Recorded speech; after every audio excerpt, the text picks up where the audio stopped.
नमस्कार, स्वागत है आपका एक बार और आपके अपने इस चैनल पे। मैं हूं Brajnandan, advocate and legal consultant. और अगर जो आप वीडियो पे फर्स्ट टाइम है इसको लाइक करें, सब्सक्राइब करें, साथ में दूसरों लोगों तक शेयर करें, जिससे ऐसी ही जानकारी दूसरों लोगों तक भी पहुंचती रहे और वो भी इसका लाभ उठा सके। क्योंकि कब कौन सी जानकारी किसके कब काम आ जाए ये कोई नहीं जानता है। और इसी तथ्य पे आज का वीडियो आधारित है। और आपको जैसा कि इंट्रो और थंबनेल देख के अंदाजा हो गया होगा कि जो आज का वीडियो है वो किस विषय पे आधारित है, क्या क्या सरकमस्टेंसेस हैं, किन किन परिस्थितियों में जो है हम ऐसा कानून या ऐसे हम ऑप्शन अडॉप्ट कर सकते हैं। जैसा कि अगर जो हमारे लोगों ने और आपके द्वारा ऐसा ही प्रश्न पूछा गया है कि अगर जो मेंटेनेंस मिलेगा वो कब तक मिलेगा और कितनी अवधि तक मिलेगा। अगर जो हम मेंटेनेंस ना भी दे तो कोर्ट हमारे खिलाफ क्या फोर्सिव एक्शन, क्या हमारे खिलाफ कंपेल कर सकती है, हमको क्या विवश कर सकती है करने के लिए, या हम मेंटेनेंस ना भी दें तो हमें क्या करना होगा, किस परिस्थिति पे हम मेंटेनेंस देने से बच सकते हैं। क्योंकि जाहिर से तौर पे ये भी प्रिज्यूम किया जाता है, कोर्ट भी मानती है, क्योंकि लॉ बना हुआ है। जब लॉ बनाया गया था वो प्रोटेक्शन बनाया गया था, वो लोगों को और महिलाओं को संरक्षण देने के लिए ऐसा लॉ बनाया गया था। लेकिन कहीं ना कहीं ज़्यादातर ये भी देखने को मिलता है कि कहीं ना कहीं इसका मिसयूज़ ज़रूर होता है। और मिसयूज़ होने के तरीके से, क्योंकि अगर एक को फ़ायदा होता है तो दूसरे को नुकसान भी अवश्य होता है। लेकिन कोर्ट भी विवश रहती है, क्योंकि जो लॉ बना हुआ उसके अंतर्गत उनको ऑर्डर पास करना ही होता है।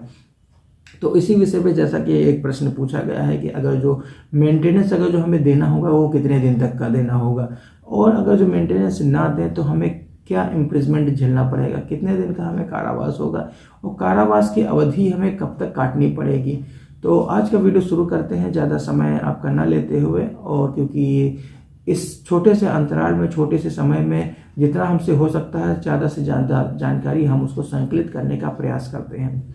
और इसके अतिरिक्त अगर जो कोई दोनों में डिस्प्यूट अराइज होता है, जब तक कि डिस्प्यूट नहीं अराइज होता तब तक कोई झगड़े की बात नहीं है, पैसा किसी के पास भी रहे कोई दिक्कत की बात नहीं है। लेकिन हिसाब किताब तब होने लगता है जब दोनों में डिस्प्यूट अराइज हो जाता है, और डिस्प्यूट अराइज इतना होता है कि वो कोर्ट तक पहुंच जाता है। क्योंकि अगर जो डिस्प्यूट तो होता रहता है, अगर जो घर के कमरे तक रहे तो वो डिस्प्यूट नहीं माना जाता है। लेकिन डिस्प्यूट अगर जो चल के इतना विग्र रूप धारण कर लेता है कि वो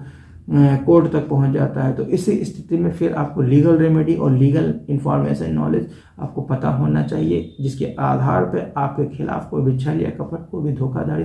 या आपको कोई मिसगाइड ना कर सके। और इसी विषय पे मैं ये कहना चाहूँगा कि अगर जो दोनों में डिस्प्यूट अराइज हुआ है, अब डिस्प्यूट अराइज तो हो गया है, लेकिन अब इसके अतिरिक्त सबसे पहला जो कदम जो उठाया जाता है वाइफ के द्वारा, वो सबसे पहला कदम यही हो जाता है को सबसे पहले जो अपना मैरिटल हाउस को छोड़ के अपने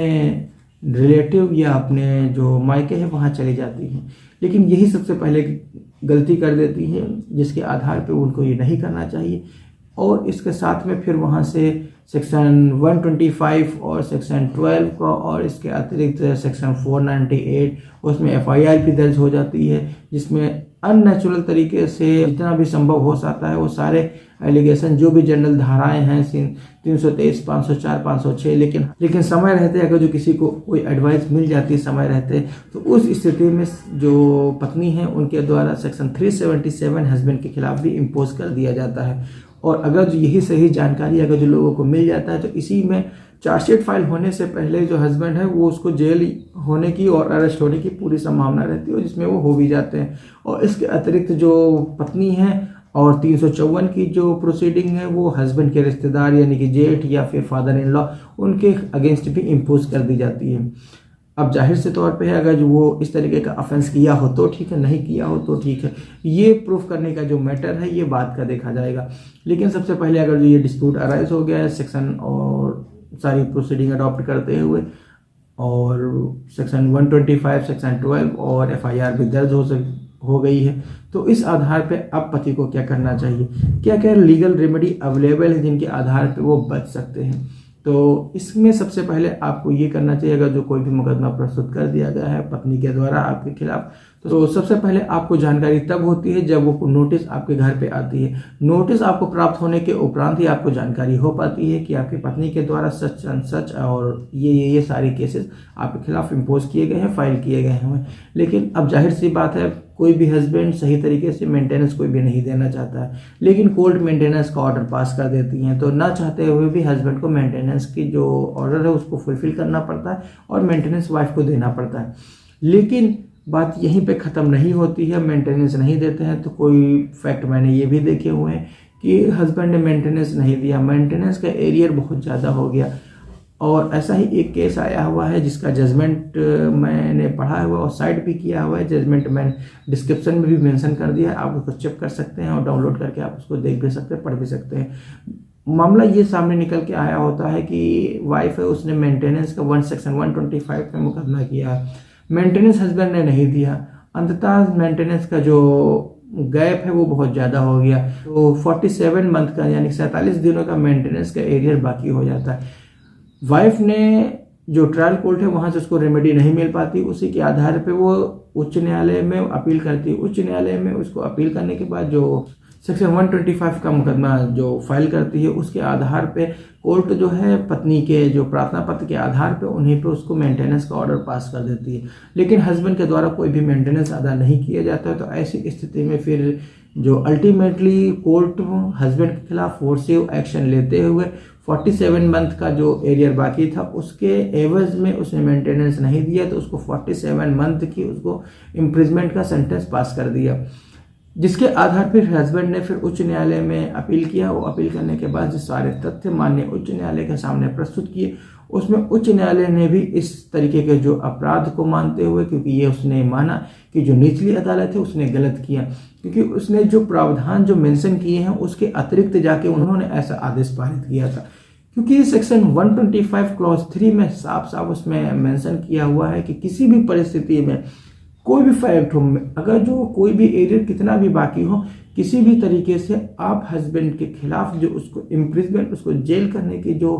इम्प्रिजमेंट का जो टाइम पीरियड उसको 1 महीने से ज़्यादा नहीं हो सकता है, या उतना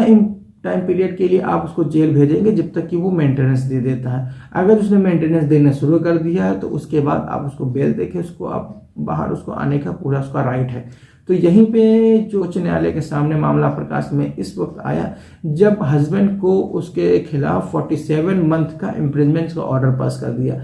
जिसके खिलाफ हस्बैंड ने उच्च न्यायालय में उसमें अपील प्रस्तुत किया, तो कोर्ट ने उस सारे सेंटेंस को सेट असाइड यानी कैंसिल कर दिया, और साथ में ये भी कोर्ट को जो निचली अदालत में उसमें डायरेक्शन दिए कि इस तरीके के आदेश को ना पारित करते हुए इस तरीके के मामले को उसको संदिग्ध मानते हुए गंभीरता से उसको विचार करना चाहिए, क्योंकि सेक्शन 125 में जो प्रोविजन है कि 1 महीने से ज़्यादा किसी भी हस्बैंड को जेल नहीं हो सकती है, तो इसके विपरीत भी जाके उन्होंने 47 मंथ का इम्प्रिजमेंट का सेंटेंस कैसे पास कर दिया। तो इसके साथ में उन्होंने सारे इम्प्रिजमेंट को कैंसिल करते हुए और साथ में गाइडलाइन दी है कि अगर जो 1 मंथ में अगर जो एक टाइम में अगर जो कोई भी एरियर बाकी है तो उसको केवल 12 मंथ का ही उसे मेंटेनेंस रिकवर किया जा सकता है, और अगर जो 12 मंथ के ही अगर जो एक 12 मंथ के एरियर का जो बाकी है उसमें वो अगर जो हस्बैंड पैसा नहीं देता है अपनी पत्नी को, तो उसमें मैक्सिमम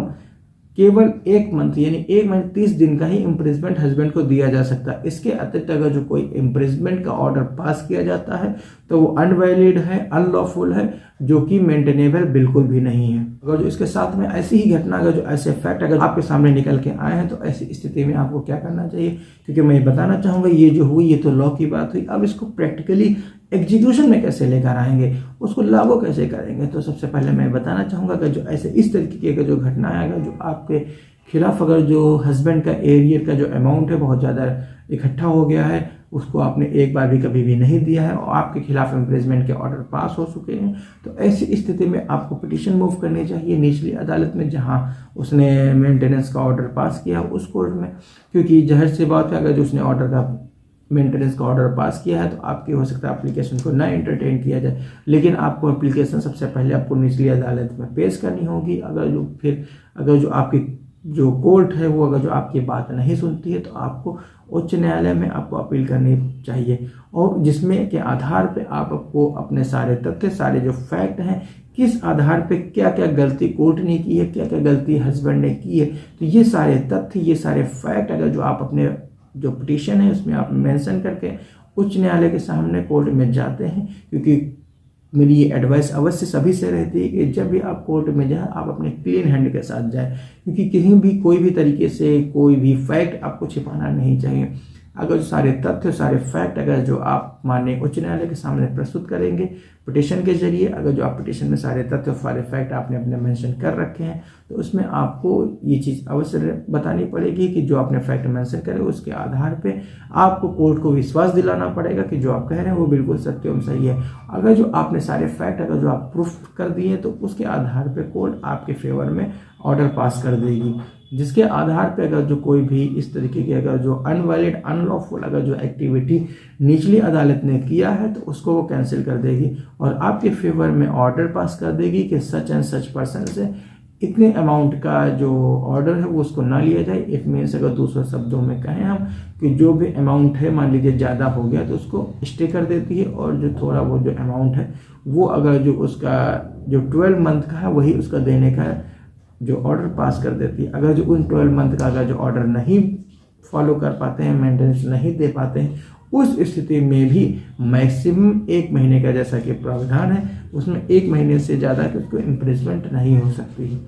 और आज का वीडियो इतना ही है, यहीं तक, और मिलते हैं किसी और वीडियो में एक नए विषय पर नए चर्चा करने के लिए आपके सामने। और तब तक के लिए एक रिक्वेस्ट हमारी और है, अगर जो आपने वीडियो अंत तक देखी है और आपको कोई भी जानकारी कोई भी इंफॉर्मेशन आपके लिए लाभकारी लगती है तो उसको लाइक करें, साथ ही सब्सक्राइब करें जिससे आगे आने वाली वीडियो मेरी आप तक पहुंचती रहे और ऐसी ही जानकारी आपको मिलती रहे। साथ में दूसरों लोगों तक ऐसी ही जानकारी पहुंचाने के लिए इसको शेयर कर दें। तब तक हंसते रहिए, मुस्कुराते रहिए और वीडियो को अंत तक देखने के लिए प्रेम पूर्वक धन्यवाद। जय हिंद।